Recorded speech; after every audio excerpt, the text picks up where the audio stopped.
to the 2012 CARE LBS conference on firm, industry and macro variables and security returns. For those of you who don't know me, most of you do, I'm Peter Easton. I'm the Director of the Centre for Accounting Research and Education, CARE, at Notre Dame. Welcome to the conference. Thank you for coming. Thank you for participating.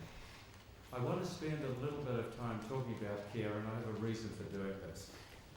The reason for doing it is, right from the outset, we at Notre Dame saw this conference as your conference, not Notre Dame's conference. And it has slowly evolved to that over a period of, in fact, 9 conferences. To the extent that now we're in a position of soliciting ideas for future conferences.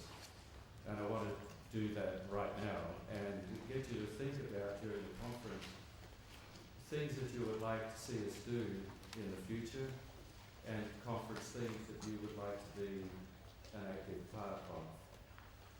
To give you an idea of what we've done, we've had in fact 9 conferences. The first of them was in Columbus, Ohio in 2003. And this conference was financial statement analysis and valuation with a particular emphasis on teaching and research in valuation, which was relatively new at that time.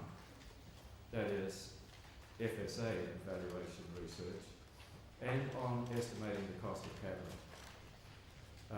There was a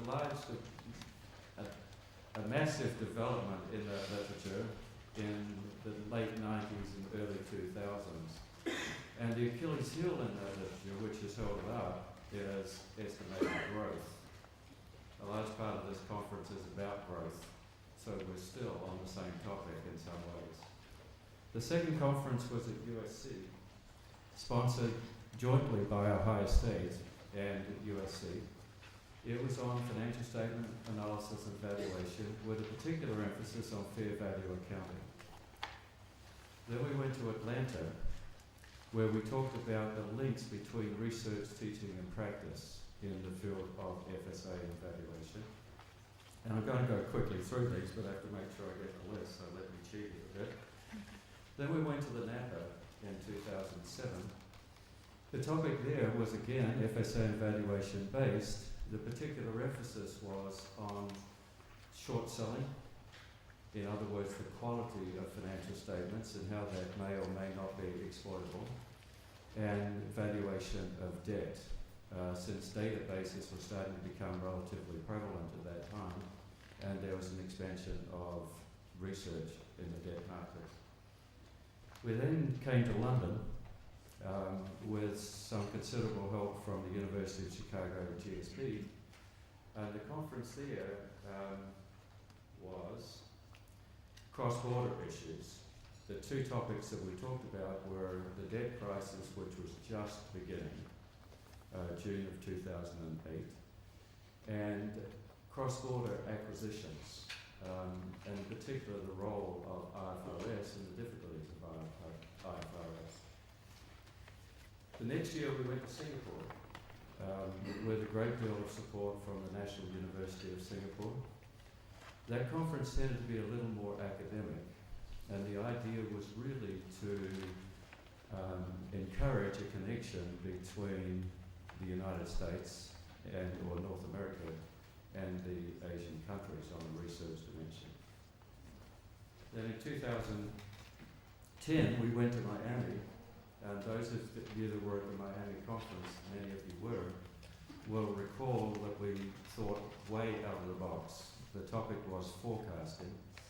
We had people who were forecasting all kinds of things. Dark horses in Wimbledon, fish populations, hurricanes. And the idea was to try to get some new thinking into this hole that we've got in valuation. What do we do? We've got the valuation models. We know more or less how to analyze financial statements and get the data, but we don't know much about forecasting. I think we've got a lot of ideas. We still don't know much about forecasting. In 2011, we went to New York and combined with CIASA, the Center for Excellence in Accounting and Securities Analysis at Columbia University.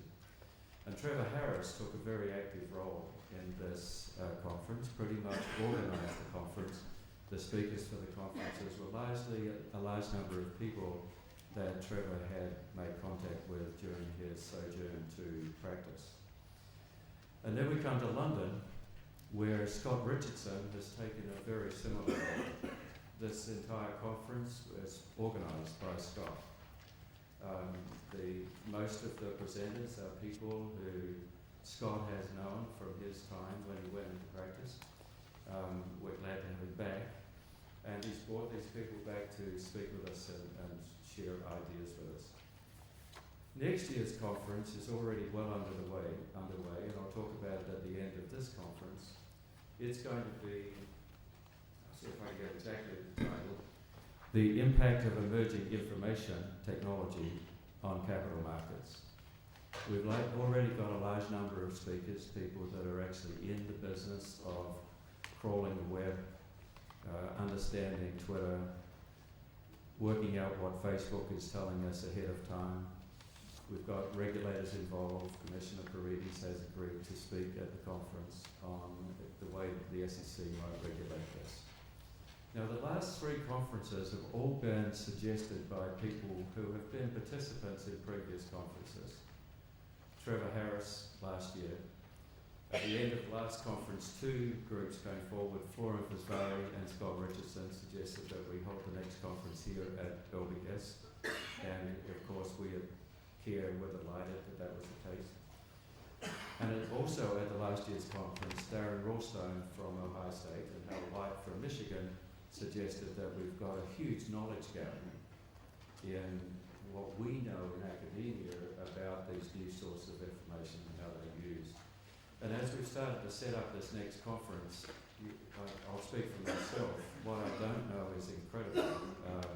There's a heck of an amount of research going on in the real world that we as academics are unaware of, I think. So that will be the next conference. Now my appeal is to everyone to see this conference as yours, not Notre Dame, and to suggest themes for future conferences. If you make a suggestion of a theme, we will of course look to you for a lot of guidance and connections and possibilities of finding speakers. But we now have a pretty good structure set up to run these conferences, and we're delighted to do that, but we're really looking for help. The conferences would not be possible if it weren't for fabulous support over the years from the big four accounting firms, PwC, Ernst & Young, Deloitte and KPMG. And we're very grateful to them for their support not only of CARE, but of many other things in the accounting program at the University of Notre Dame. We've also had support over all these years from George Worthman at Cambridge Business Publishers, who have been extremely generous. Thank you, George. You'll also see more evidence of George's support at the dinner speech tonight. George is sponsoring the dinner speaker this evening, and I assure you it's going to be a fun speech. Most importantly, and I don't think she's here at the moment, yes she is, she's right in the front row, we all should thank Laurie Marsh, who just does an unbelievable job of setting up these conferences. She works tirelessly through the whole year coordinating this conference. There's an incredible amount of things that go on behind the scenes. So I'd actually like to stop and have you join me in thanking Laurie.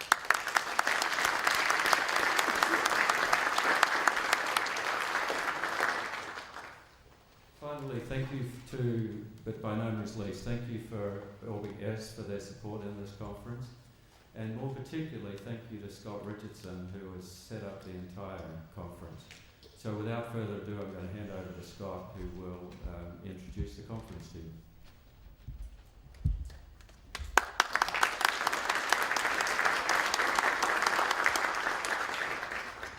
Okay, thank you, Peter. I won't take much of your time, so we can start the substance of the conference. I want to make one announcement at the start of this session, and I'll reiterate it at the start of the remaining sessions, and that's what's referred to as Chatham House rules. So we're going to invoke that for the duration of the conference.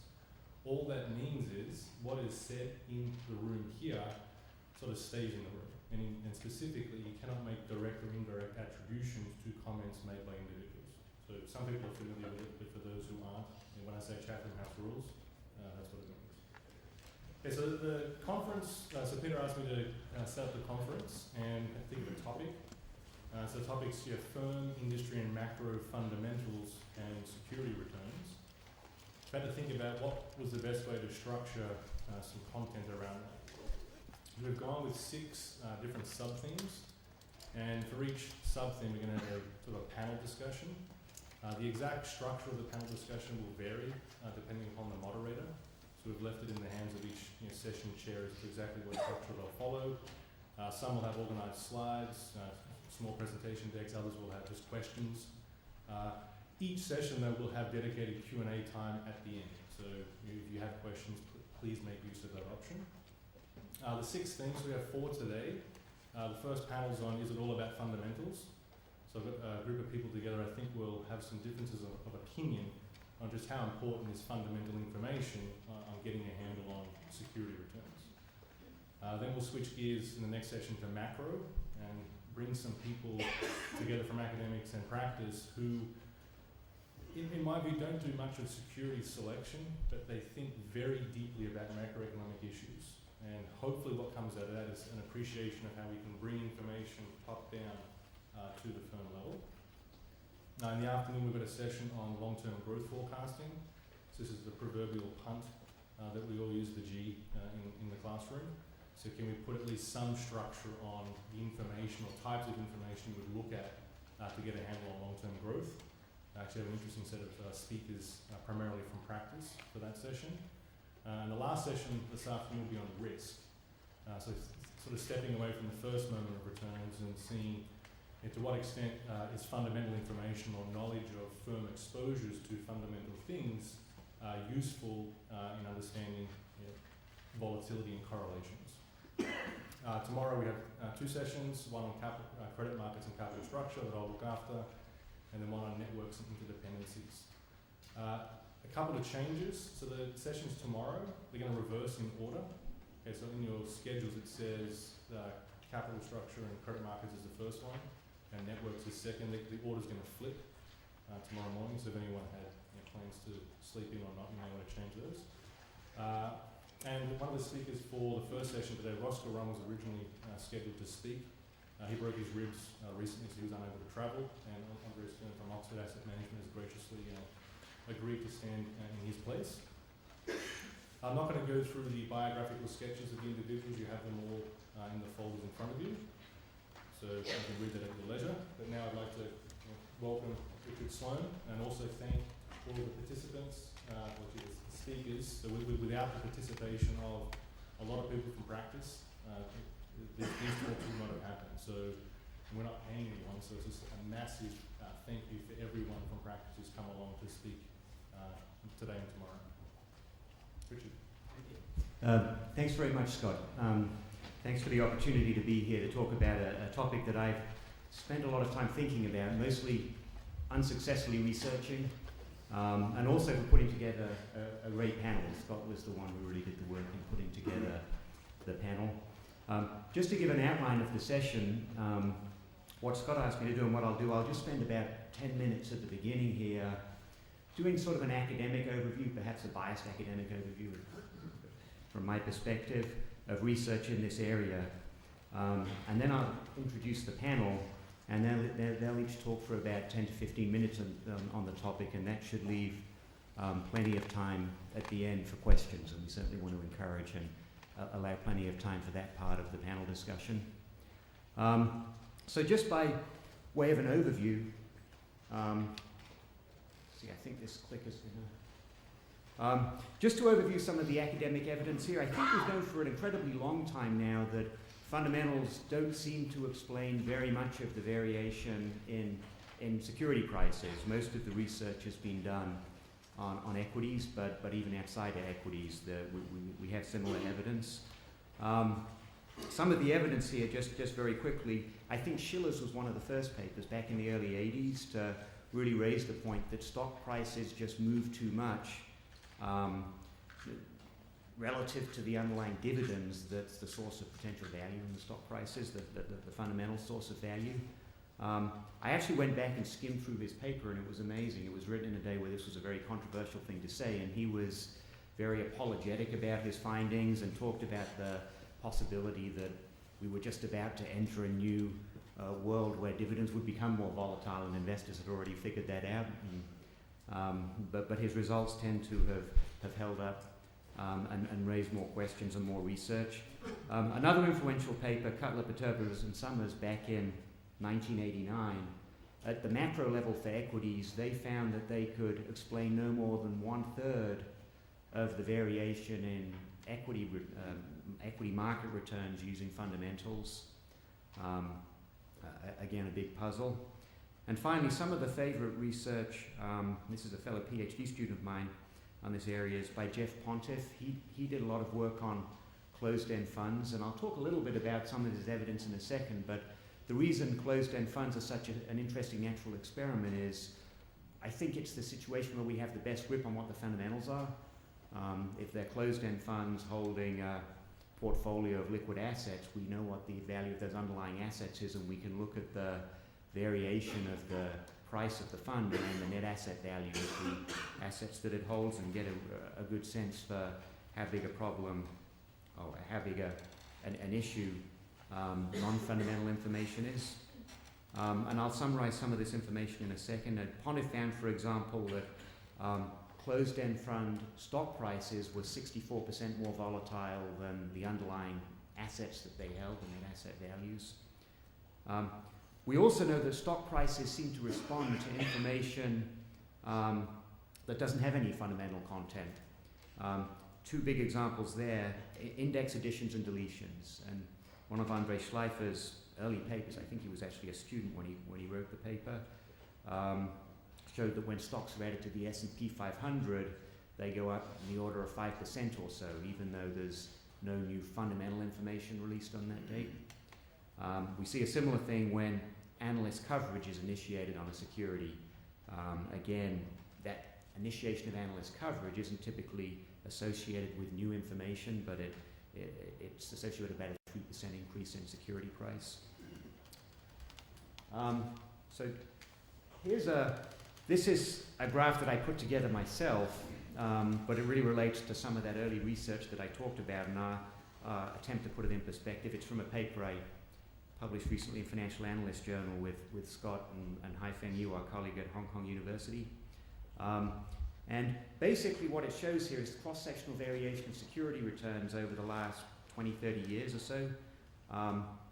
And it breaks it down into variation in expected returns,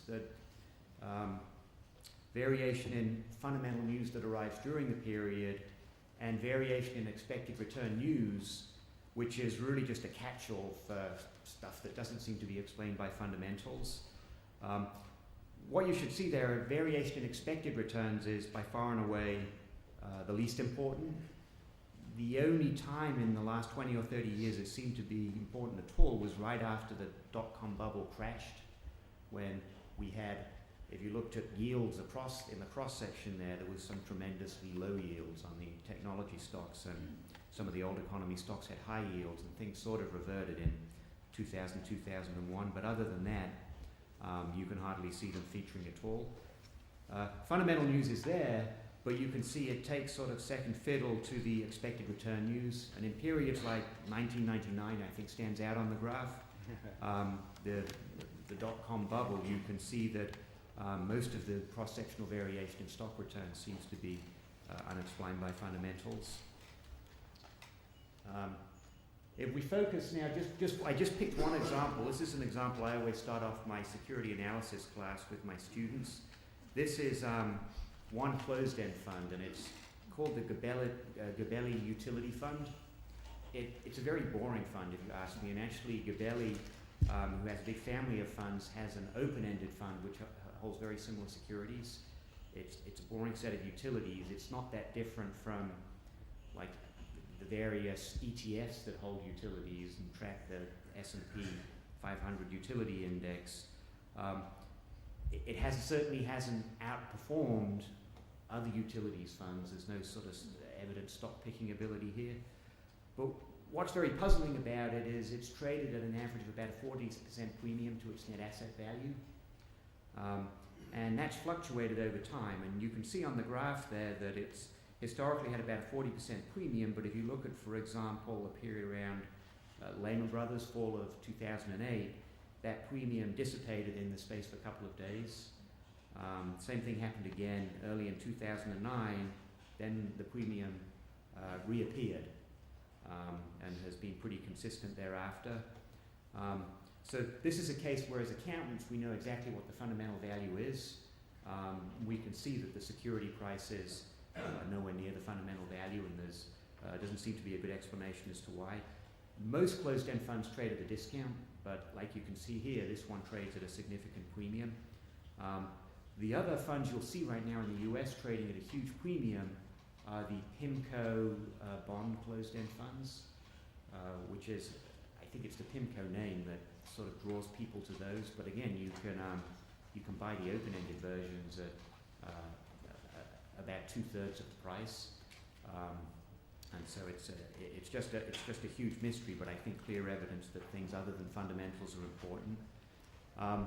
This was featured in the Wall Street Journal recently, and they asked Mario Gabelli, the fund manager,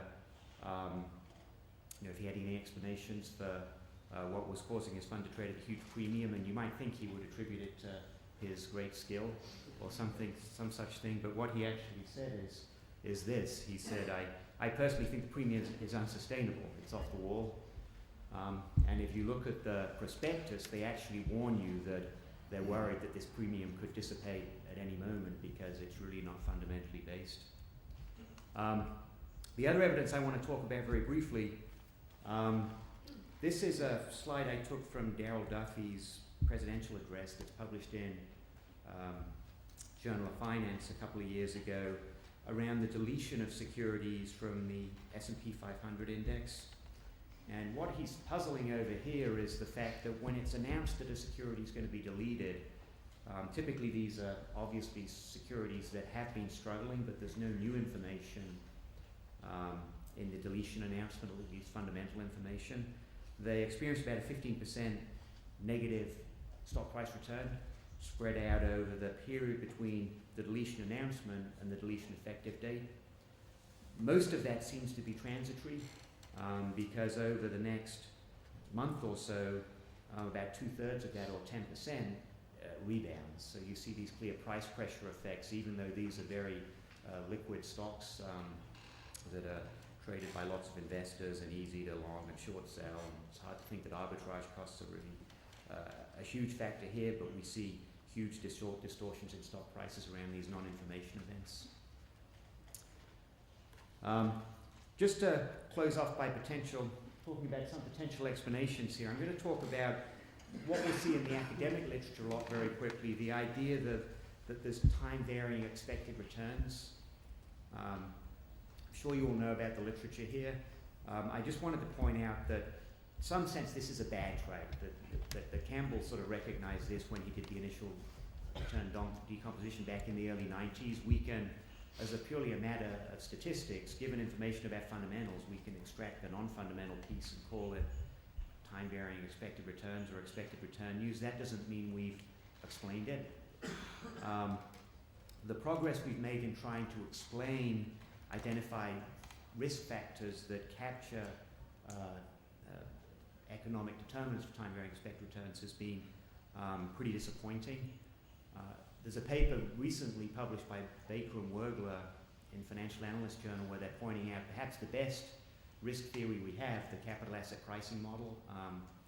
The evidence seems to be completely opposite to what it will predict. The lower beta stocks seem to have outperformed the higher beta stocks over the past 20 or 30 years. So until we can really identify the economic determinants of these time-varying expected returns and tie them to some notion of non-diversifiable risk, I don't think this line of research is going to get us very far. The line of research that I have done some research on that I'll just finish by talking about briefly is attributed to Merton's 1987 presidential address. I've forgotten what the title of his paper was, but the badge that's been applied to it is investor recognition. And his basic insight here is, in a CAPM type world, an academic type world, everyone holds the market portfolio, and the only risk that's priced is risk associated with the market portfolio that can't be diversified. And that just doesn't seem to explain what we observe in practice, where people tend to hold much more concentrated portfolios. A lot of investors seem to be attracted to stocks they know a lot about. There seems to be home bias and all these types of biases we've seen in stock selection. In a world such as that, what Merton points out is that someone's going to have to end up holding the securities that other people don't want to hold. So if everyone wants to hold Apple, no one wants to hold Dell, some price arbitrageurs will go in and start buying Dell.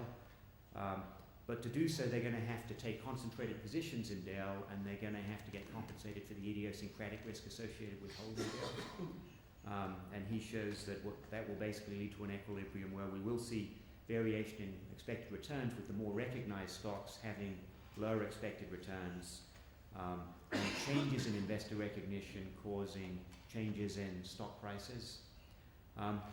So this paper I have recently published in Financial Analyst Journal. We basically published some results where we're testing this theory, and I just wanted to share a couple of the key ones with you. What we did here is we came up with a measure of investor recognition, and it's simply a measure of how many large institutions are in the stock, the number of large institutions, divided by the size of the stock, which is obviously going to be sort of one obvious determinant, but given the size, how many people want to hold it, or big institutions want to hold it. And then we looked at the expected returns, basically a measure of forward earnings yield, on stocks that had a lot of investor recognition and stocks that had the least investor recognition. And what you can see here is that the red line there around the bottom is stocks that had a lot of investor recognition, stocks like Apple, where everyone wants to seem to own a piece of them. They're priced to generate very low yields moving forward, or relatively low yields, and the average was about 6%. If you then focused on stocks of the same size that were held by much fewer investors, relatively neglected stocks, they're priced to yield about 9%. So that's a huge yield spread, a 300 basis yield spread, simply based on whether investors seem to want to own these stocks or not. Another way we cut the data was to ask ourselves through time, what happens to a stock when new investors decide they want to own more of it? And you see, through time, things come in and out of style. Some of the stocks I looked at with my students recently were the rare earth stocks, and I didn't know what a rare earth was. Suddenly there was rumors that China controlled almost all the world's supply of rare earth, and some other small companies that had rare earth deposits.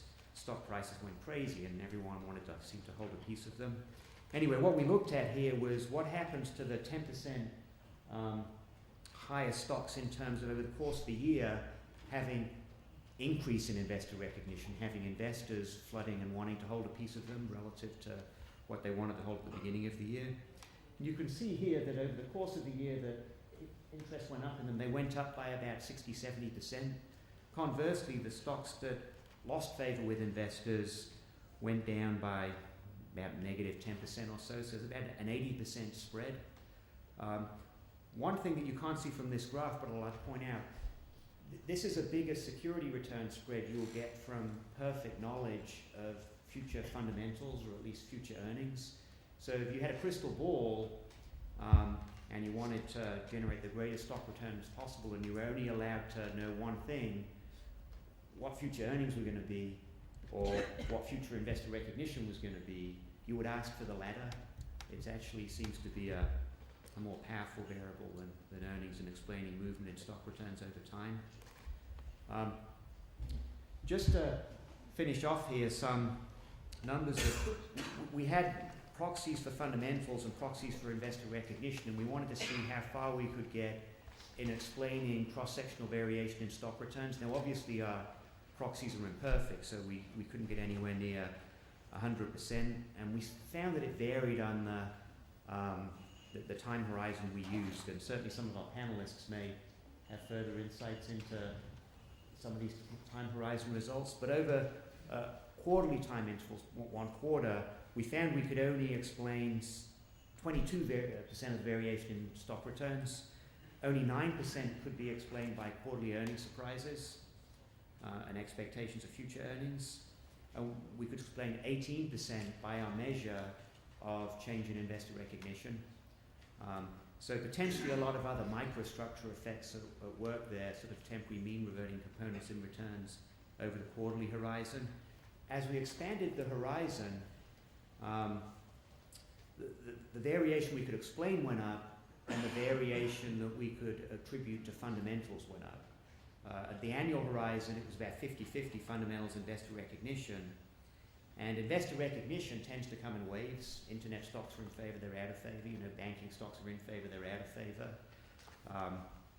We had that mini sort of spurt again for internet stocks recently, but with the Facebook IPO, it seems that they're sort of drifting a little bit out of favor again. So the mean reversion in investor recognition means that over 5-year periods, fundamentals, we could explain 60% almost of the variation in stock returns. 38% investor recognition. There was some overlap there, and so the combined was 62%. So if there's sort of good news for the fundamentals and the accountants here, it's over long horizons, the fundamentals do seem to be very important, but certainly over short horizons, they don't seem to play such an important role. So with that, let me just introduce each of our panelists. They come from very varied backgrounds, which is, I think, going to make for an interesting discussion. And I'll start with Andre, who again, I'll introduce each of them, and then I'll allow them to talk in turn. We do want to thank Andre for talking at such short notice. Andre's a hedge fund manager with Oxford Asset Management. He's the founding partner and principal. He has a Doctor of Philosophy from Cambridge University in Mathematical Sciences. Sorry, from Oxford. I actually lived in High Wycombe, so I should have got that right.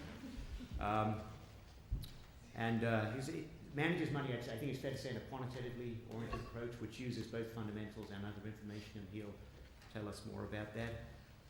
Our second panelist is Barry Clev, who's a professor at New York University, a professor of accounting and finance, has been a prolific publisher over time. I remember when I was a PhD student in the late 80s, you wrote a paper noting that earnings, one of the first papers sort of lamenting the fact that earnings and accounting information seem to explain so little of the variation in security returns, and is an expert in the area of intangibles, which are things that are we don't do a very good a job at capturing with accounting fundamentals at least. And finally, we have Linda Nelson, who's Director of Risk and Financial Stability at the Financial Services Authority. He's been intimately involved in much of what you've read about, the financial crises that have been ongoing over the past 5 years. So he has been and continues to be a very busy person, and we thank him and all our panelists for taking time off today to talk to us. So with that, why don't I turn it over to Andre? Thank you. I think I was asked if I could attend this about a week ago or so. So thank you very much for inviting me. I was quite flattered. For one thing, I've never had an economics course in my life, which may be surprising to some. Actually, I'm lying. I had one course called Money, Banking and Credit, but I only took that because it was taught by a friend. The couple of things. First of all, to the heading, do fundamentals matter? So we run, just so you get some sense, we run a predominantly global equity fund. We have some 10,000 positions on a book at any point in time. So I repeat, we will have 10,000 securities, equities, individual names in our book. Half of them are longs and half of them are shorts. We trade them, we have positions all around the world, so we trade 24 hours a day. The time horizon for what the measure is worth, and I don't think it's worth an awful lot, we hold positions approximately 20 days on average. The reason I think it's questionable how useful that number is because some trading strategies we have, some investment strategies, we will hold things for over a year. And some things we will hold things for a matter of a few seconds. And as regards, fundamentals as a component of our valuation of securities, if that's not an oxymoron, that certainly forms I would say, about 15 or 20% of our risk, or 15 or 20% of our decision process is predicated on analyzing securities based on their fundamental and our assessments of their worth as an enterprise. Is it possible to go to, that's just us, do you want to?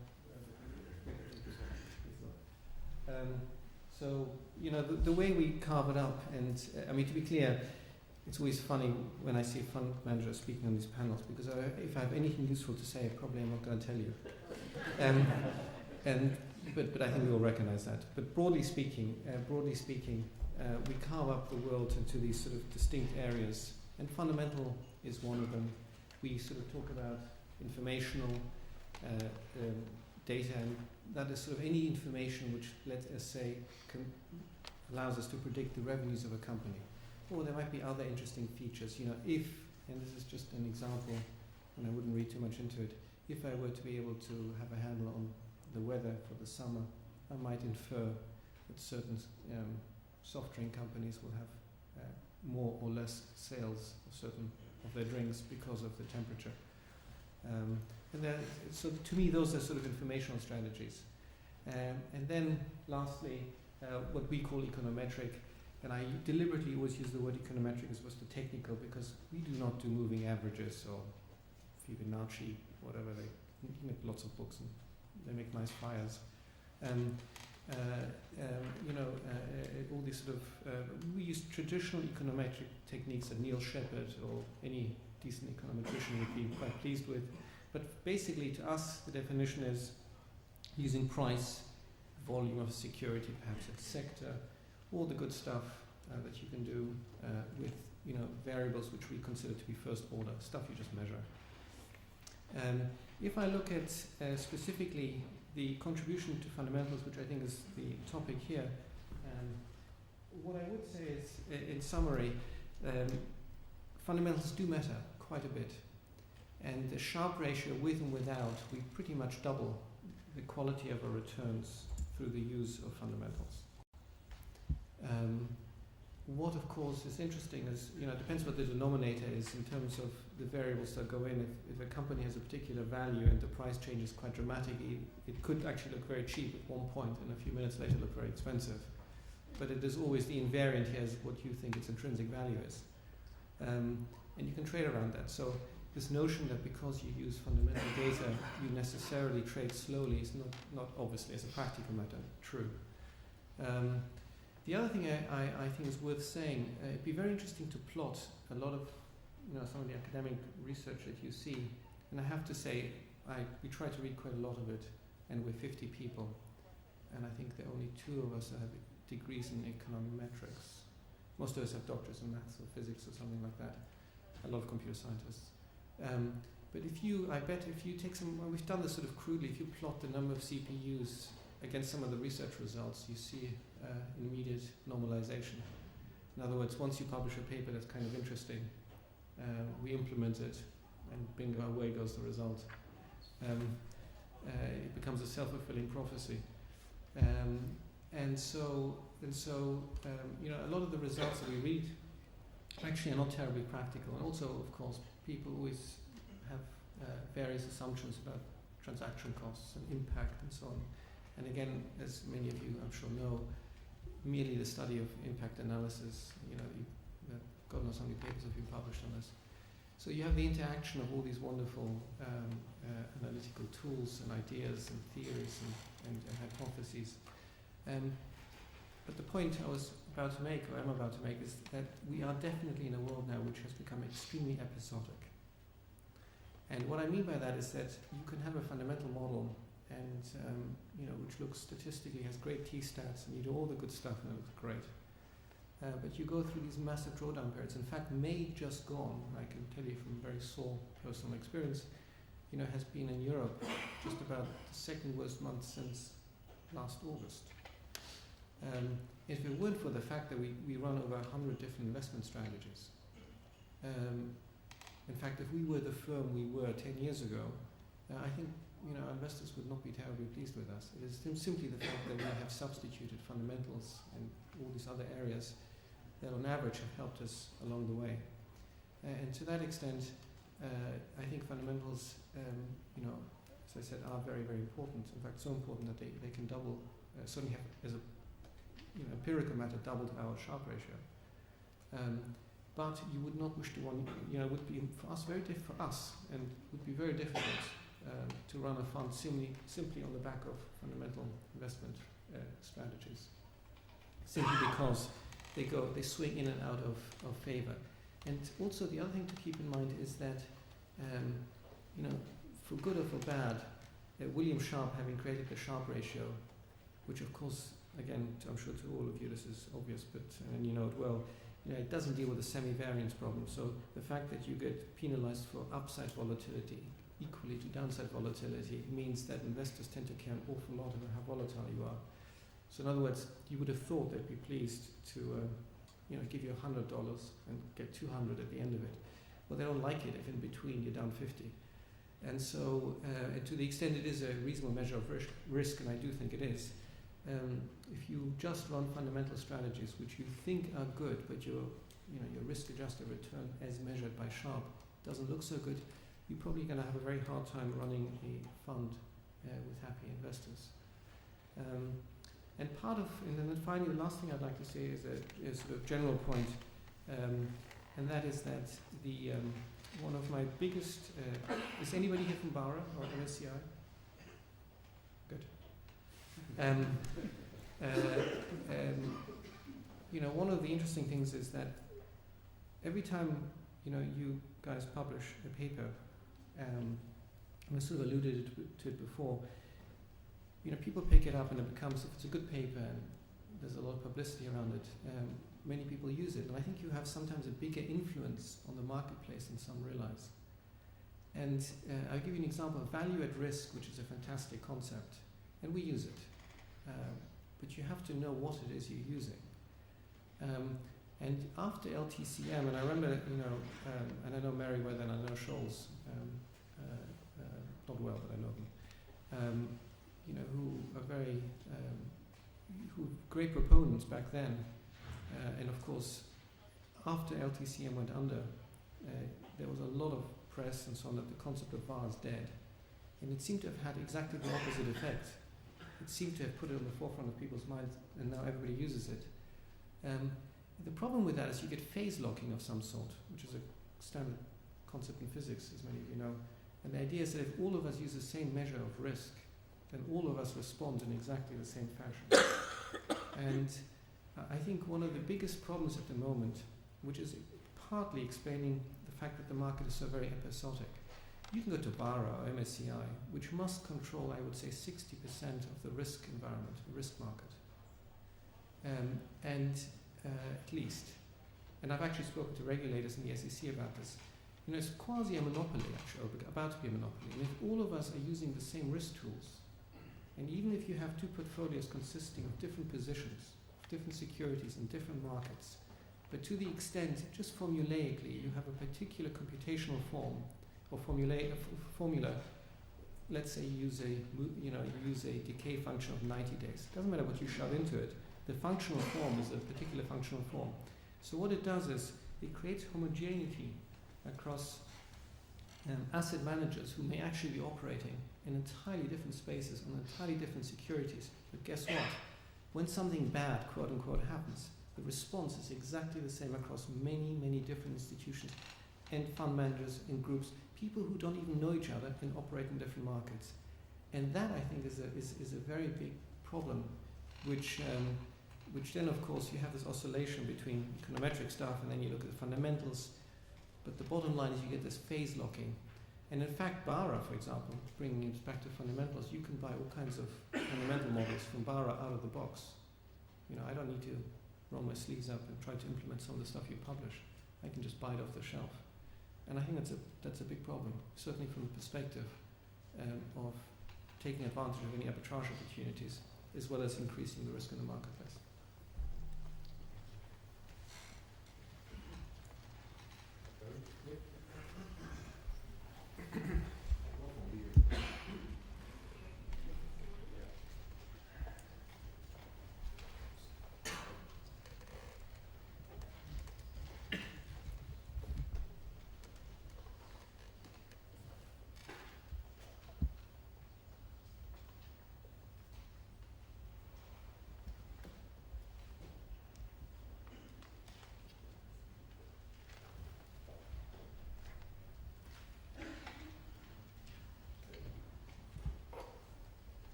Morning to all of you. I have a presentation here of an hour. Since I only have 45 minutes, I'll jump a little. So let me start directly from page 6.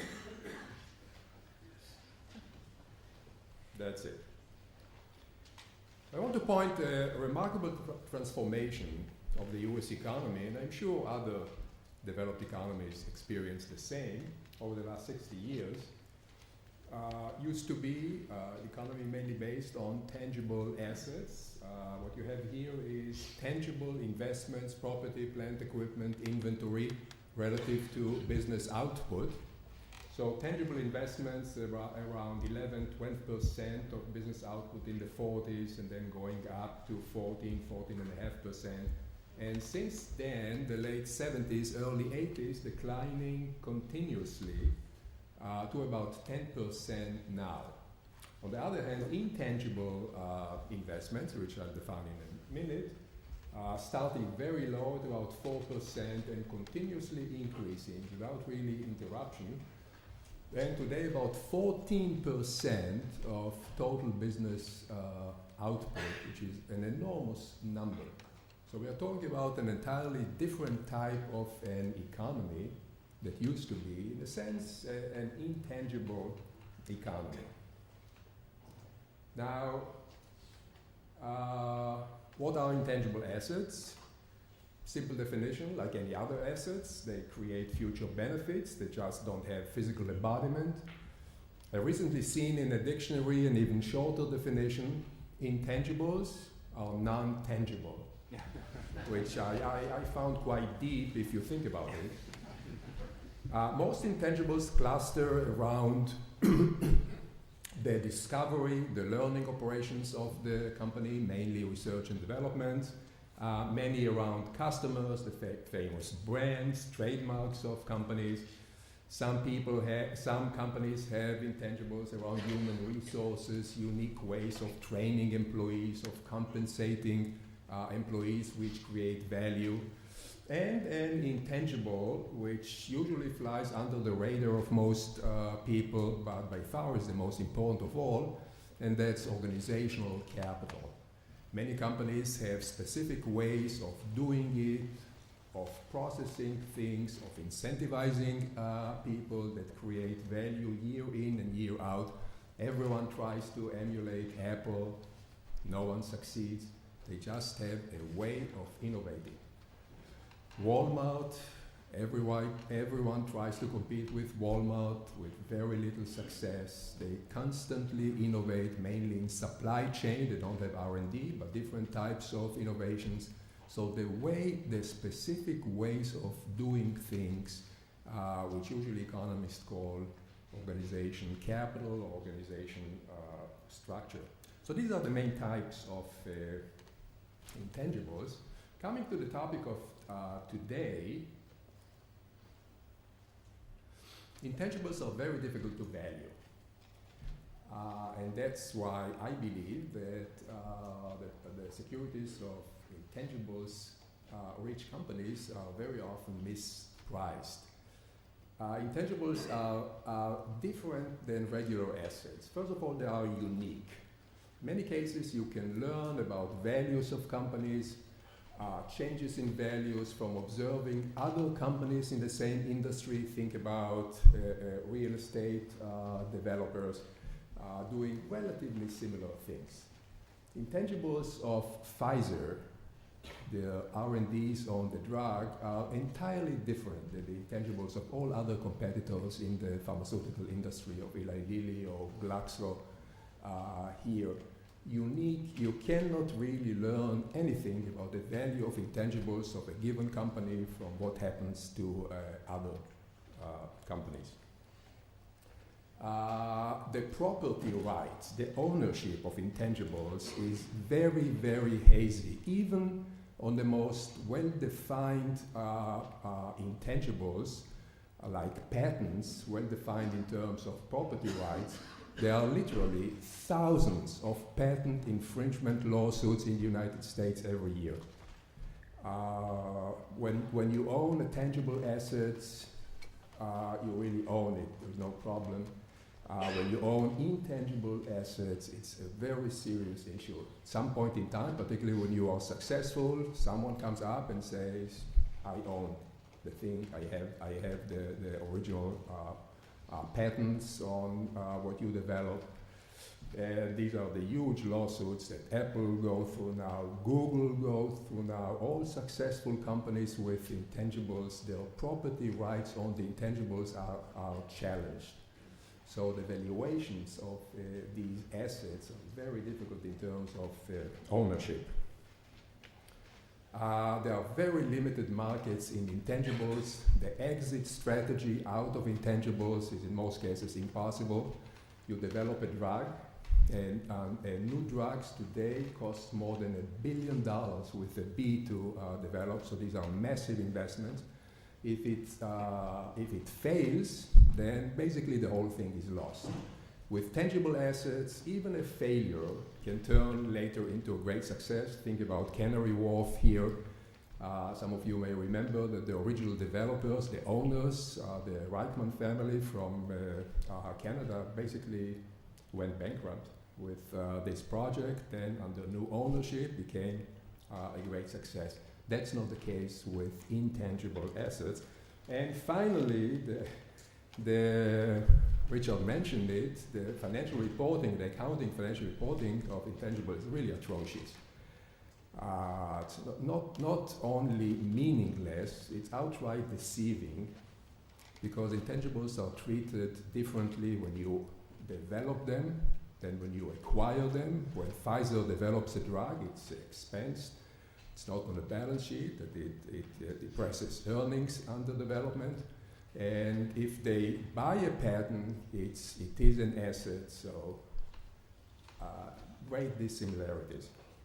So there are serious issues in valuing for outsiders, for analysts, for investors to value intangibles, and that's why I believe in many cases they are really mispriced.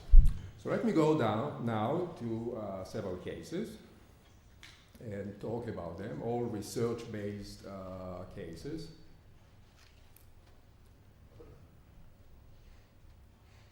I'll get there, trust me.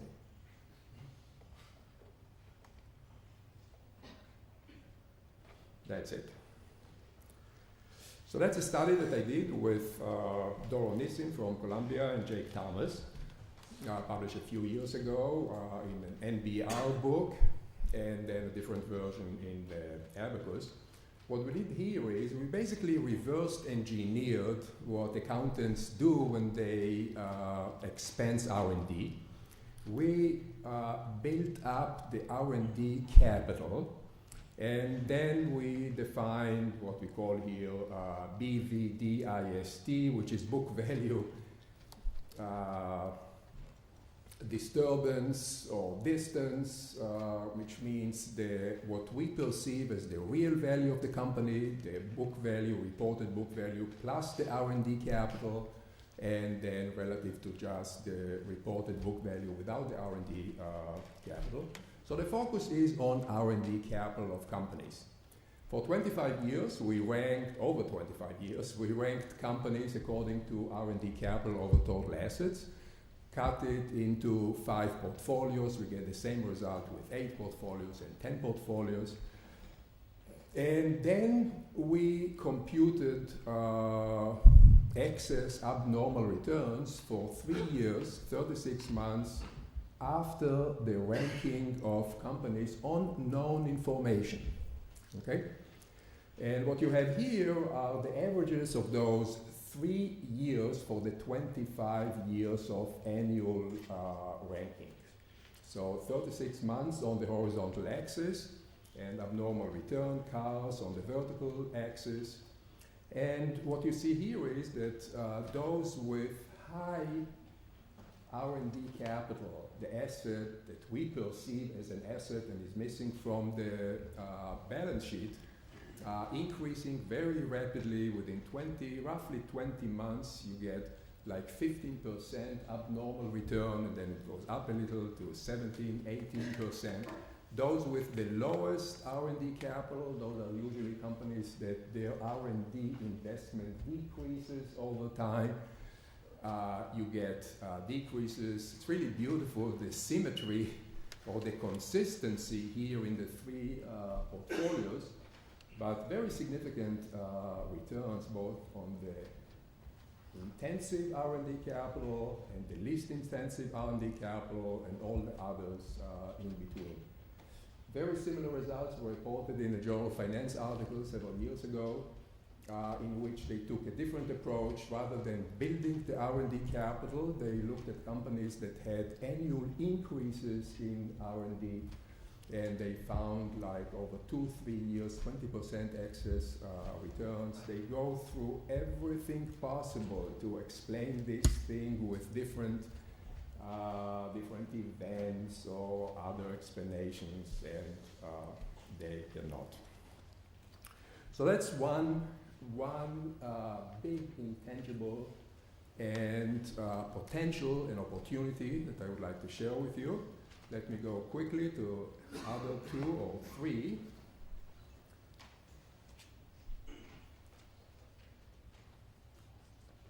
Organization capital. I mentioned this before as a major intangible. Firms, ways, specific ways, unique ways of doing things. Just to give you an individual example, I mentioned Walmart. Many of you know that Walmart was the first to institute the process in which when you buy an item in Walmart store, you pay at the cash register, the barcode is read, information goes directly to a supplier. Usually went to the inventory management of the company.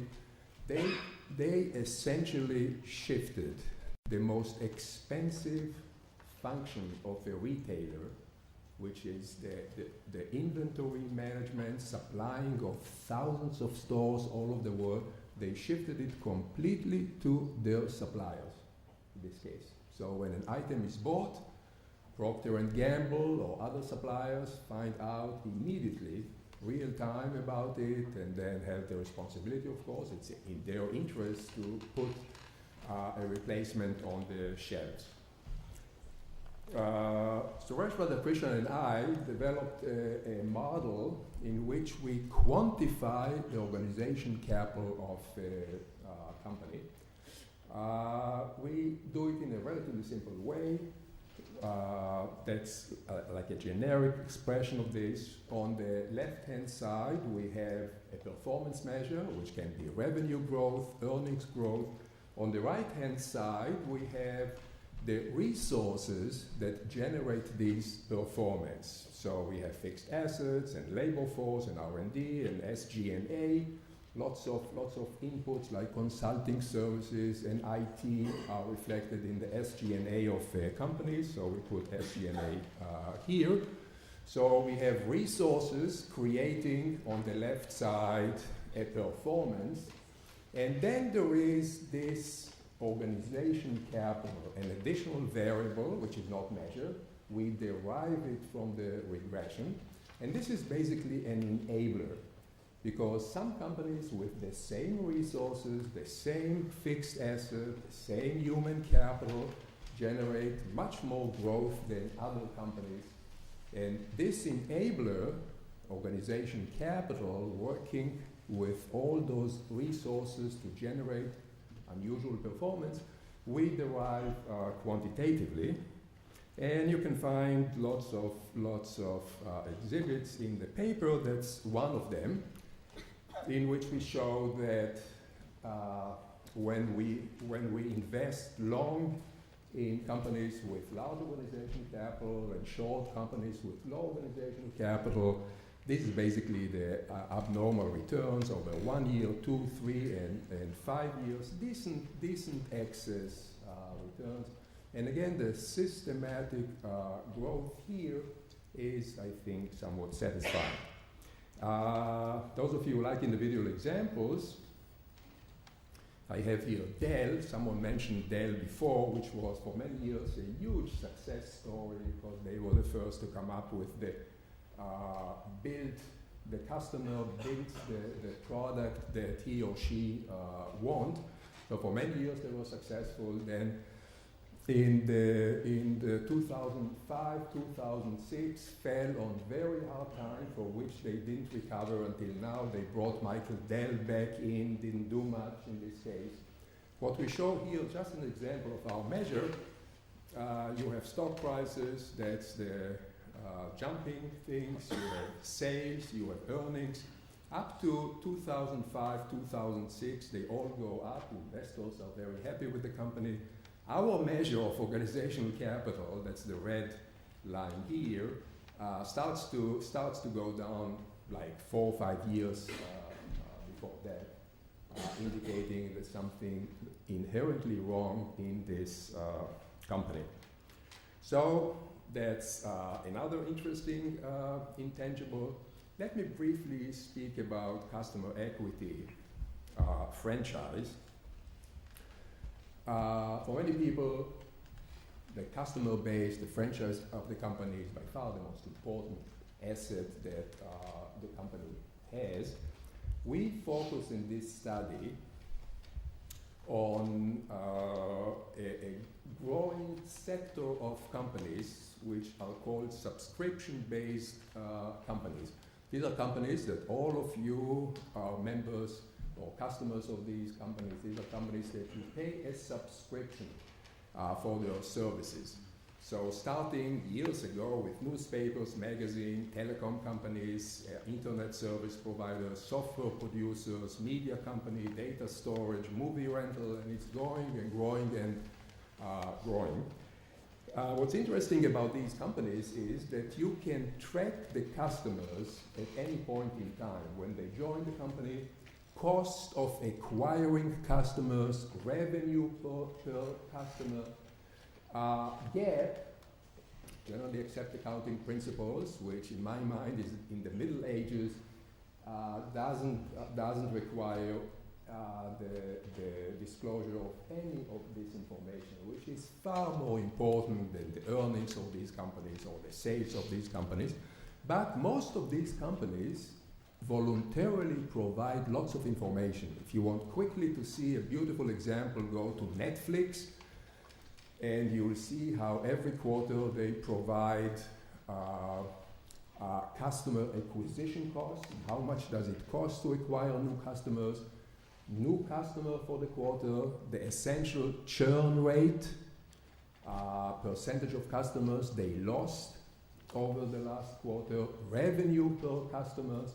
From this information, and if you read the paper, you will see how we do it, we derive the value of the customer base, the value of the franchise, which happens on average to close 80% of the gap between the market values of these companies and their book value on the balance sheet. Here in a longer presentation, I describe how we do it. We focus on specific cohorts of a new customer, but let me quickly go to the results. What we do here is we focus on a measure which we call comprehensive value. So we measure the customer value. We add the customer value to the book value of the company. This is, in our book, the comprehensive value, the real value of the company. We then compare it to the market value of the company. If this comprehensive value is larger than the market value, we assume that the company is undervalued, we go long on this company. If this comprehensive value is below the market value, we assume that the company is overvalued, we go short on this company. And that's starting with 2002 until 2009, I think, are the quarterly outcome of this portfolio. And except for the beginning in which we had very few companies, most of the companies at that time didn't provide the voluntary information required for our measure, it's doing quite well even in 2008, 2009. So we get some interesting results here.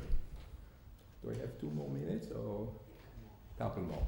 Couple more, let me just mention the last one that I have. That's a specific example on Sirius XM, which is satellite radio, and we show that when the comprehensive value is below 1, meaning in our book the market, the stock is overvalued, then future rates of return are mostly negative. When it gets to be above 1, they are positive in this case. But let me very briefly talk about my last example, and that's goodwill write-offs. Very well known to accountants. Goodwill is basically the difference between the price paid for a company or a business and the fair market value of the net assets acquired. And goodwill, at least in the United States, I think it's also under IFRS, has to be annually valued or assessed, whether there was an impairment in goodwill. If there was an impairment, then goodwill has to be written off.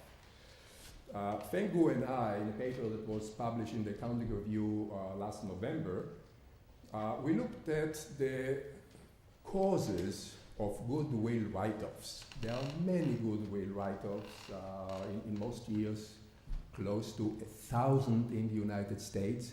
So it's very prevalent. Those write-offs are usually very big, large negative market reaction when the write-off is announced. Clearly investors were surprised by the write-off. Question is, can you predict the write-off? Can you predict the decrease in value of this intangible on the balance sheet? And what we show in the paper on a very large sample is that the main reason for goodwill write-offs, which are basically failures of acquisitions, that's a goodwill write-off, acquisition that went bad. We show that the main reason for goodwill write-offs is when the acquisition was made with overvalued shares. Overvalued shares. Mike Jensen has a beautiful paper several years ago on overvalued equity, and I got the idea, we got the idea from him. He mentioned that this leads to earnings management and failures of acquisitions, because when managers realize that the stocks are overvalued, they panic. Because they know, as Michael Jensen says, by definition, overvalued stock will go down significantly. Otherwise, they are not overvalued. When they go down, then managers are in deep trouble. Major reason for firing of managers in recent years is a fall in share prices. So they try to do things. They manipulate earnings, financial reports, and mainly they acquire companies in usually false hope that this will regenerate growth, or at least in the short run, when you acquire a company, you combine the two entities, there is a great growth in sales, growth in earnings for a while. And we show that when the acquisition is made with overvalued shares, then most of those acquisitions, then 2 or 3 years down the road, lead to huge goodwill write-offs. We measure overvaluation, of course, very difficult ex ante, but we measure overvaluation by 4 measures: by the relative PE ratio, by high accruals, courtesy Richard, previous stock issues. Usually managers, when they realize the stock is overvalued, that's an incentive for them to issue stocks, and with the return momentum. And so this is our measure of overvaluation, which is then related to goodwill write-off. Finally, what we show, and I would like to draw your attention to this here, is that when we run a logistic regression here and a Tobit here on companies that had significant write-offs, companies that didn't have, had large goodwill but without significant write-offs, with lots of control variables for the goodwill and stocks and others, our two measures of overvaluations are not only highly statistically significant in terms of contribution to the prediction, that they provide the greatest contribution to prediction. So that's basically my message today. I realize, like all of you, that accounting anomalies are, as you said, self-fulfilling prophecies. People are using them. If they are using them and they lose significantly their value, my hunch is that with respect to these intangibles, there is some value still there. It's not as well known as other anomalies. My guess is that they are not, so far, they are not so heavily traded arbitrage. So there might still something be in this lemma. Thank you very much. Thanks, Beru. And finally, we'll turn it over to Lindy.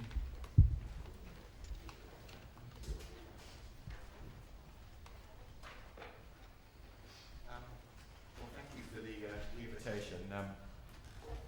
I'm not allowed out very much, so it's very nice.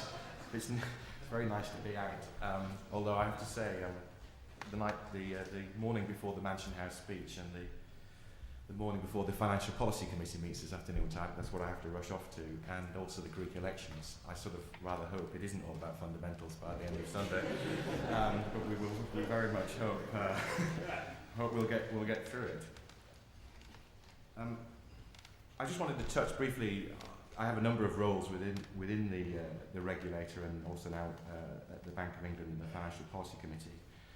So I want to touch briefly about the issues for us as regulators, but also I think I'll briefly mention my challenges as the chief risk officer in effectively trying to translate some of these economic shocks, some of which I cause and some of which I have to deal with, and essentially how we might analyse those. And I'll also do a brief sort of detour into some of the economics that we're currently working on.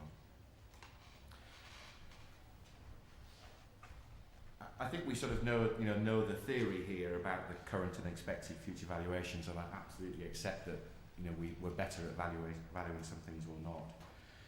And often in a regulator's world, where the fundamentals don't reflect the value, then there's often a question about market inefficiency, and that market inefficiency potentially calls for the regulator to sort of act. And typically, I have to say, the regulator has responded very much with what I would call a transparency agenda. More information has to be good, right? So that's tends to what we do. There is part of me, in effect, that believes that's a sort of regulatory and compliance industry conspiracy that effectively says, well, if we put more information out there, that must be fine. The fact that nobody can interpret it or they can't get access to it doesn't seem to bother us. Now, clearly, with the onset of the crisis, we've had to question a number of those sort of fundamentals. And my guess is as a regulatory approach going forward, we will have to there may be more direct intervention, certainly with the Financial Conduct Authority's remit in relation to competition. It may not just be more transparency, and I think that would be sort of an interesting thing that we can do. There is also an interesting question in my role as to what extent the regulator can actually do anything to achieve a better market outcome. So one of the things I thought was just a very brief sort of detour as to very, very quickly, because about some of this sort of theory and why it sort of causes sort of me regular headaches. Now, clearly, as has been already mentioned, investor recognition is important for analysing returns, and I've got some quotes here. But when you look at some of the empirical evidence around fundamentals, it's not great. And really not judging my audience, I have a sense of whether you're comfortable with these sort of measures or not. But if you look at this sort of chart, which looks at sort of economic shocks, which is sort of my sort of daily bread and butter really, and in terms of returns, there isn't very much of a relationship. And even if you exclude some of the sort of big events, Lehman, etc., there doesn't seem to be much of an improvement. Despite that, investor confidence seems to remain rather high, and despite the slowest recovery since World War II, I have a sort of game I play with the Financial Policy Committee of how many references I can make to 1929 in my speeches and see how nervous they get. But it's seriously, we are given the serious downturn that we're in, it's amazing quite how robust investor confidence is, and often, as I joked at the beginning, if your responsibilities as a risk management of financial stability, that's a potentially worrying sort of combination. So I do wonder whether it is all lost sort of for fundamentals, and part of my sort of hopefully that I might get invited out again. I thought one of the best things to do was to sort of get a table from one of the people who organised the panel. So this is one of Richard's pieces of work here, and I think what's interesting there is it sort of covers a bit about the investment recognition, but also I thought the results seem to improve if you cover the fundamentals. So I think there might be some additional sort of work to be done there. And one of the things I thought I might do is sort of pose a few sort of questions, as regulators tend to. We have to obviously overcome the fact that firms are not the same, and what can we do about that, and how can we analyse that? I think I hadn't seen the intangible presentation before, and I will certainly look at it in longer detail when I have some time. But clearly, some of these, the fact that firms are heterogeneous and this intangible asset clearly causes a significant problem for these theories. Also, the paradigm shift that's clearly taken place. Here's a chart here showing PE ratios against sort of GDP, and look at the sort of difference in relationship after about 1995. It seems to sort of completely break down. And one of the reasons may well be, of course, you see this again in the sort of housing market. So we are certainly struggling in policy circles in trying to formulate responses to the crisis, but also then try to anticipate how the market might respond to that. Because I know from 23 years of doing regulation, it's full of unintended consequences, and that is something we're trying to sort of avoid. And at the moment, it seems that if you want to predict stock market prices, you just look at inflation expectations. That seems to be a pretty good mix. We don't quite understand why that's the case. I'm also somewhat sceptical about this issue around investor recognition, given you'd expect that recognition to generate quite a breadth of ownership, and in fact actually we're seeing more concentrated holdings of equities rather than a greater breadth. So where does that sort of theoretical detour sort of take me? Well, I think we know it's a complex relationship. There are a number of reasons why that complexity exists. There are a number of regime shifts that we're trying to cope with, but I think fortunately we still see quite a significant role for fundamentals. So I thought I might then finish then on some comments about, as a regulator, and do we need to worry about it? Well, I think yes and no. So as I said, when the fundamental market inefficiencies can arise, we're looking to. There is obviously a problem with distribution of wealth, inaccurate pricing of risk, and it's important, as a regulator on the conduct of business side, that all investors are treated fairly and consistently, and those that are better informed are not taking huge advantage of those that are less informed on asymmetries of information. So we tend to worry a lot about this problem in terms of those asymmetries, where, as I said, we tend to get to issues about transparency. But increasingly, you'd expect this from given my role, also now the issues of systemic risk, and this systemic risk issue is definitely coming more to the fore. And I was asked to cover a couple of sort of examples, and here's a couple of sort of ones that I find interesting. I've been discussing with Andy Haldane at the bank over many years, so we're contemporaries there. The crisis has demonstrated really the lack of understanding on products and the suitability of those products. And not only was it the traditional metric of, do retail consumers understand these complex products, but also do those quotes, the sophisticated investors that many regulators assume are out there.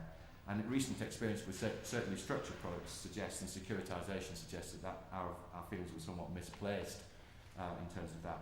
And Andy, who's a fantastic person for sort of summarising sort of complex problems in really wonderful ways, explained to me a rather vivid example of how much documentation an investor would need to cover if they wanted to invest in one asset-backed security CDO. And I think it was 30,000 pages of rather complex information. And interestingly, if you then went to invest in a single CDO squared, it would then go to 1 billion pages. So hence my comment about, well, is more transparency of data going to help that particular investor, or maybe it'll be an infinite number of monkeys by that particular stage. So this complexity has clearly led to uncertainty about quality, and that clearly led to a number of issues in the crisis around, what was the true value and which agent could reassure the market of what that value was. Regulators very discredited, accountants also discredited, and rating agencies discredited during that crisis.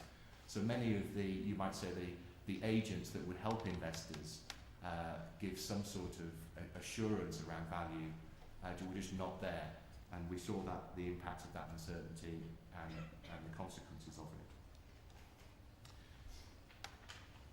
I think the other one I wanted to cover was really high frequency trading.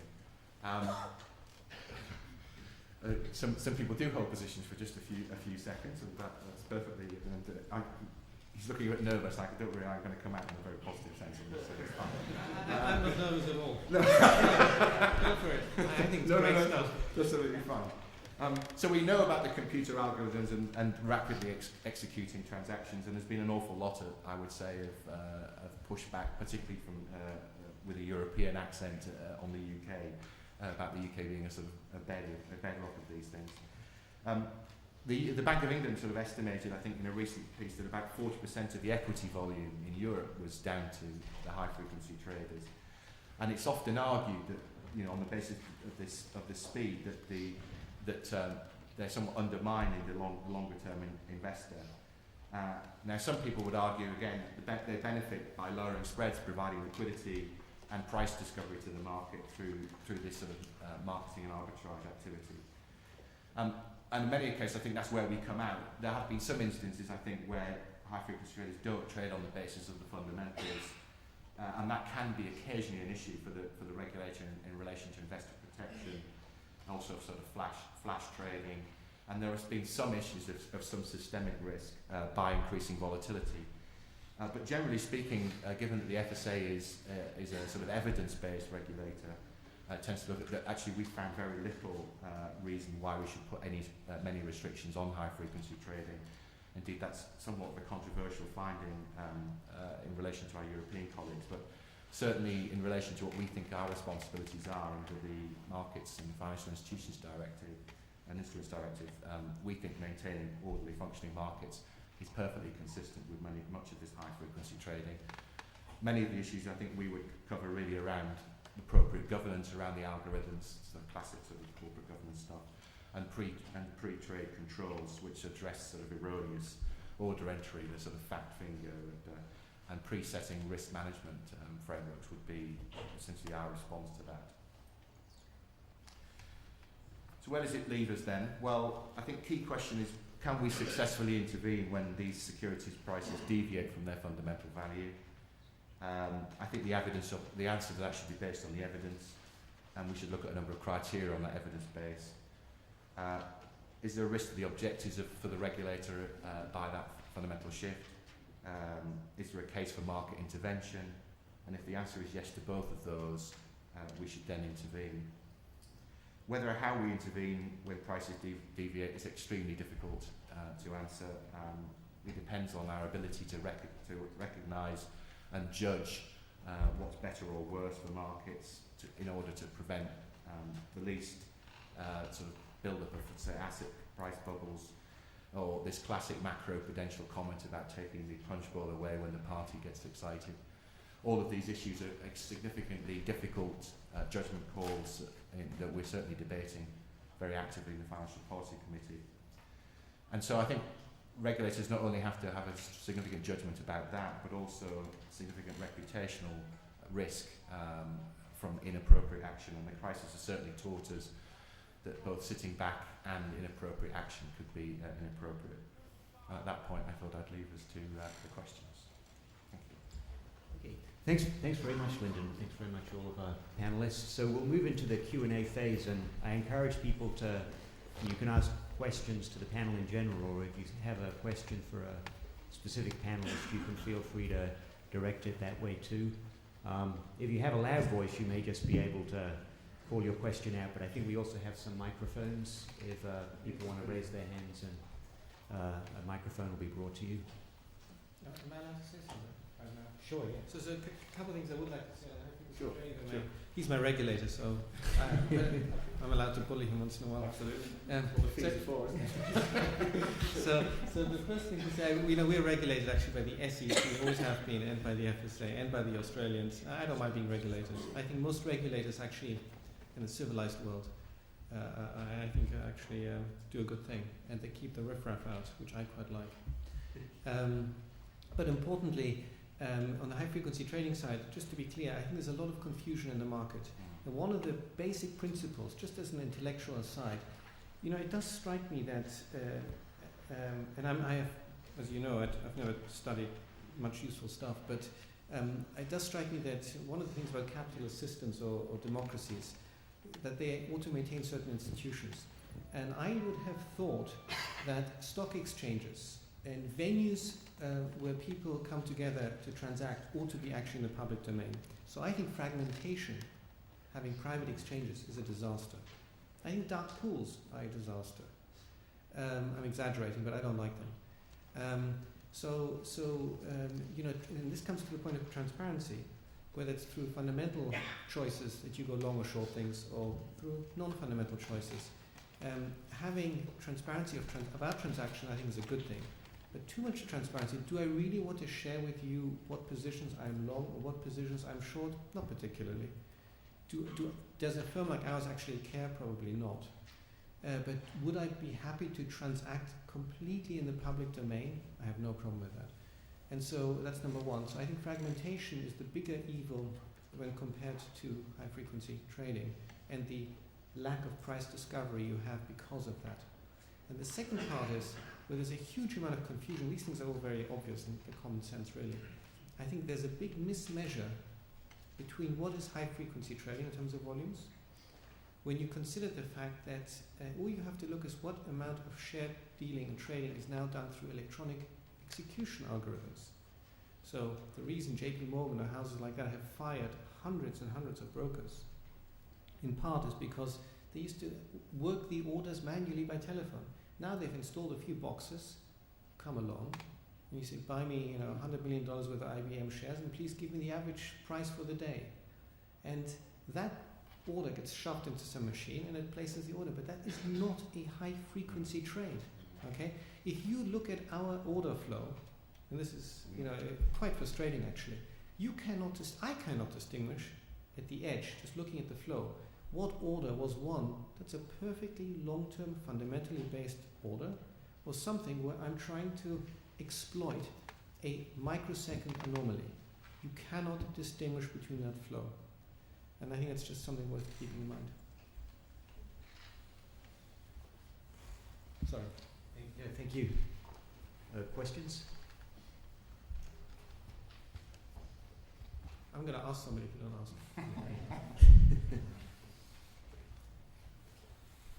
There's been quite a few changes in the rules covering short sellers. I'm more familiar with the U.S. rules, where they require, among other things, that short positions they won't be naked because they have to deliver stock very quickly on trade day. What have these rules done in terms of your trading? Has it made it more difficult for arbitrage to have a high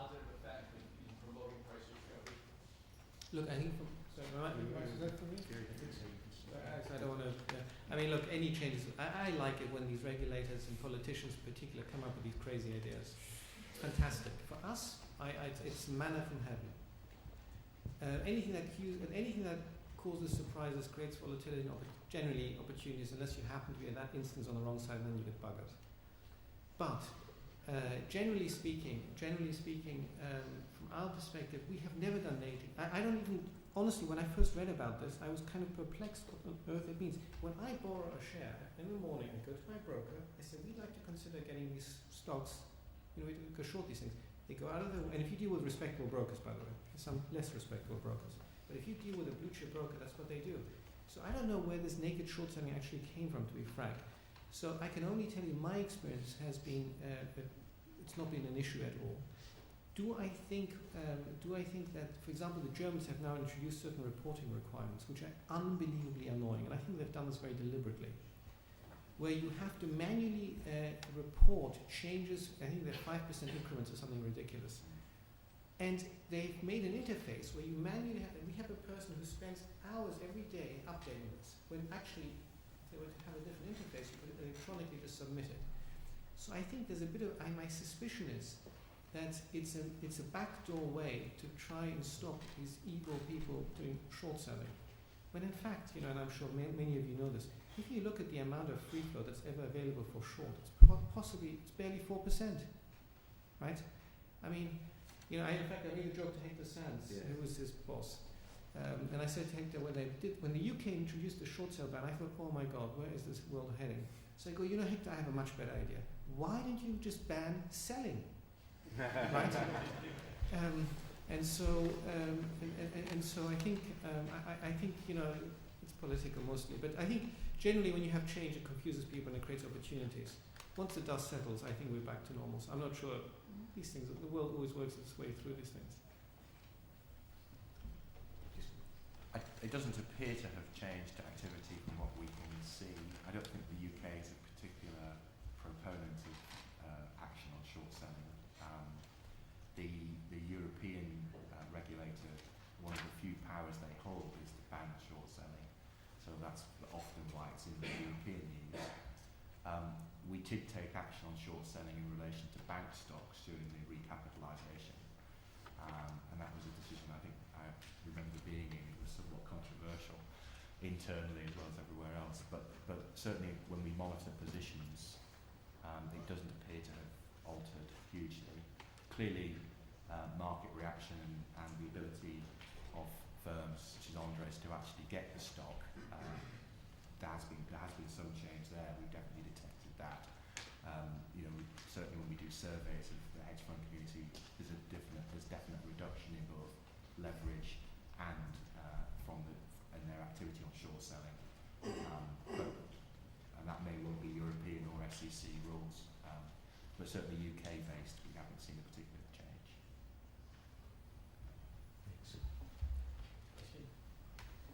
The question is particularly directed at Andre. I think that something us as academics have a hard time getting our head around is just how do hedge funds invest. And I think if I understood you sort of had buckets which were informational, fundamental, and then the econometric. Do you have a sense sort of in general how hedge funds tend to invest? Because it tends to be like you, which is fundamental and informational, or is there a real broad mix? So a couple of things, just to so I'm going to sound like an old man, okay? So I've been in the hedge fund business since 1988. So I've seen this come from I've seen this evolve dramatically. First of all, hedge fund is about the worst misnomer there is. It's an utterly meaningless term. And every time somebody publishes a paper on hedge funds, I cringe. Because it is neither an asset class. I mean, it's a ridiculous, I don't know what the semantics, of course, people say if it looks like a duck, it is a duck. If you really want a term, what a hedge fund is, it's basically somebody who charges a lot of fees. Okay? And now, to be clear with you, and I sort of half mean what I just said, joking apart. I'm not trying to be self-deprecating because I do think we're worth every penny you pay for. But there are, at the end of the day, it's just a mystifying term. Now, you asked me a question, is what we do in any way equivalent to a hedge fund? Totally not. I think, there's somebody here, another colleague of colleague as Pierre, somebody else doing similar, and then there may be some others. I saw something from AQ. Who's the guy from AQR here? Put your hand up. He's not here. Okay. So you know, there are people like Cliff Asness who I've known for years and so on. So we are actually a small anomaly in the sense that most people are stock pickers. They just happen to do long and short. But honestly, I think people get hung up about a definition which is utterly meaningless.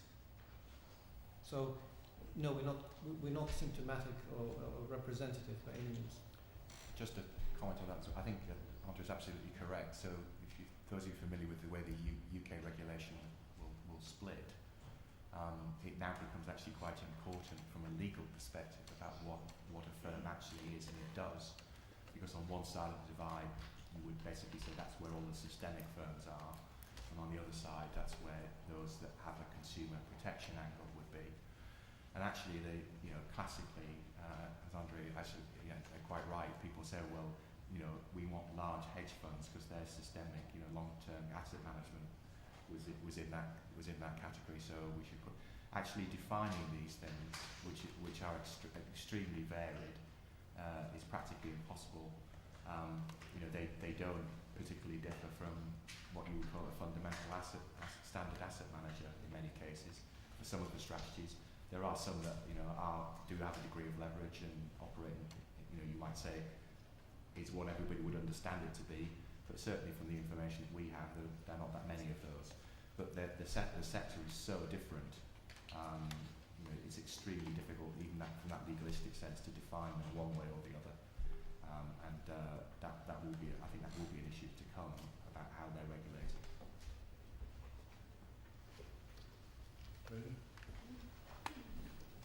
So I think it's mostly a question for Andre.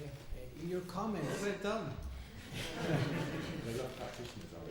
or the other participants. In your comments, you mentioned the impact that academic research has on capital markets. And first, it's good to know that, so thanks for mentioning it. But one particular challenge that we're facing when we look at different patterns or deviations from fundamentals and that generate exploitable returns is the role of transaction costs. And I wonder if you can talk a little bit about how would you go and estimate in academic research, say, the impact of transaction costs on the documented return, or perhaps talk about some evidence that we find in academic research that when you turn around and actually try to trade on it, perhaps for 20 minutes or 2 seconds or a year, then you find that you cannot actually exploit the return that we actually provide in academic research. Or give us any practical advice on how to calibrate our return vis-a-vis the cost of trading. Well, let me tell you, it's probably the hardest thing we work on. We spend the most amount of time on. I don't know how many, I don't know how big our database is, but we track every single transaction. To give you a sense, first of all, we do 500,000 orders a day. And we've done this since let's say we've got 10 years worth of data. And we have, so this is a very important part because, transaction costs are like an iceberg. And the bit you see at the top sticking out is the bit you pay your brokers. But it's the impact which is the more subtle and often underestimated. And so, as a general rule of thumb, the longer your holding period, the less relevant it becomes. So if you have a trading strategy or you come up with some anomaly where you're holding it for 6 months or more, I wouldn't worry too much. As you narrow that window, or perhaps the anomaly you exploit is one that with a decay function is a step function. You discover through some interesting accounting measure some new anomaly or cheap price, but you have to be there right away. Then it becomes a function of clearing the trade in a certain size very rapidly. Clearly, even if you intend to hold it for a longer period, I would be concerned there as to what the impact might be. But I think, as a rule of thumb, as I say, to the extent whatever anomaly you exploit and there's a steady decay function over some period greater than 6 months, I don't think I'd worry too much. Where it is less than 6 months, I'd be very concerned to understand what the nature and how quickly you need to exploit that anomaly that you're publishing about. And as regards the actual analysis of transaction costs, as I listen to myself, I realize I'm telling you nothing. And I'm sorry, I'm trying to tell you something. The second thing is that it's difficult because in our case, for example, I can tell you 80% of all our trading volume we get rebates because we're liquidity providers. Now this is interesting because so you come along and I take your research and I get this whole beautiful list of stocks that are too cheap, I'm going to go long them. We will work them through our execution algorithm in a way that we don't cross the bid-offer spread, right? And you can juggle the anomaly with trying to fulfill. There's an optimization problem, and so we simply, as a practical, pragmatic matter, try not to cross the bid-offer spread, right? So there, and I don't know how you would do that in your research, on what assumption you could do that, right? Again, it depends on the duration of the signal that you're exploiting, and what the turnover is. So I mean, the honest answer is we spend a lot of time and thinking about it, but I think unless you're practically doing something that's very hard, I can't give you real proper advice, except that you should rest in comfort. If you have an anomaly that is more than 6 months, I think likely you've got something. And if it's less, I'm very skeptical.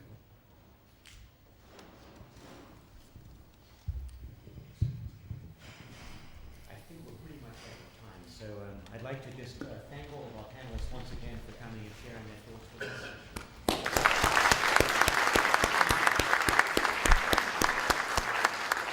And Peter, we're running about 5 minutes late. Do you want to add 5 minutes onto the break or get people? Okay, so we'll meet back here about 20 past 10. Thanks.